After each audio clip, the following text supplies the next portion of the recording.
heard you talk about the high value, low value man or woman and the high functioning, low functioning man or woman. Can you break that down and explain the difference? Because I think it relates to what self you're presenting and what self that maybe you are trying to be. Yeah, I love that. So listen, you have high functioning people who can be high functioning and high value.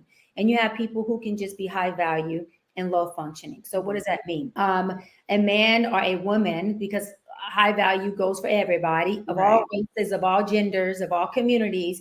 If you're a high value, that just means that your network or your income or your success is at a high level. That means that you are at a high value when it comes to worth, financially, fiduciary, or your success or your accolades. However, what is very common is folks who are high value, meaning successful, high in those things I just named, can oftentimes be low functioning.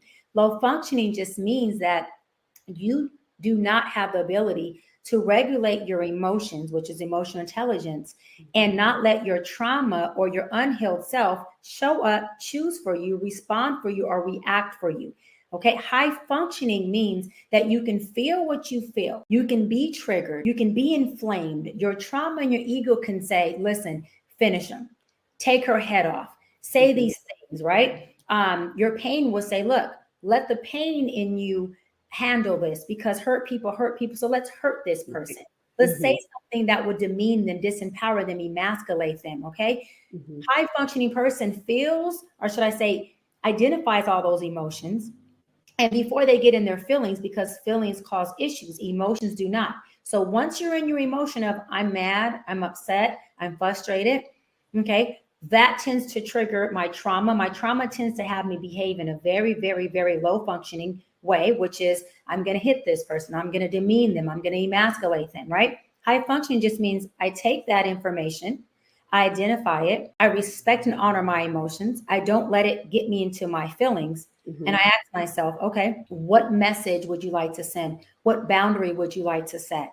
All right. So how can we set that boundary, send that message in the most effective, healthy way where we are disarming this person and we are providing this message, and whether they receive it or not, we are not going to be codependent on how they receive it. We are going to stand solid in the fact that whether they receive it or not, we sent the message and we can detach or we can shift and pivot and stay healthy. That's all that a high functioning person does, is I can regulate my emotions. I can decide to stay in my healthy space. I can allow my healthy self to show up to this conversation, and I can allow my healthy self to respect you, Shamika, even if we have a disagreement in the color of the sky or even in this conversation, and I can still respect you as my sister in this conversation.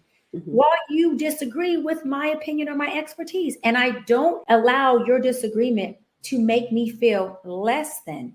I'm emotionally intelligent enough to respect your opinion and say, listen, it holds just as much value as mine. It's just different.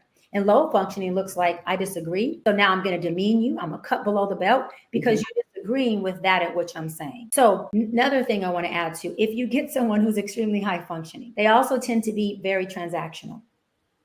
And so it doesn't always work well in relationships.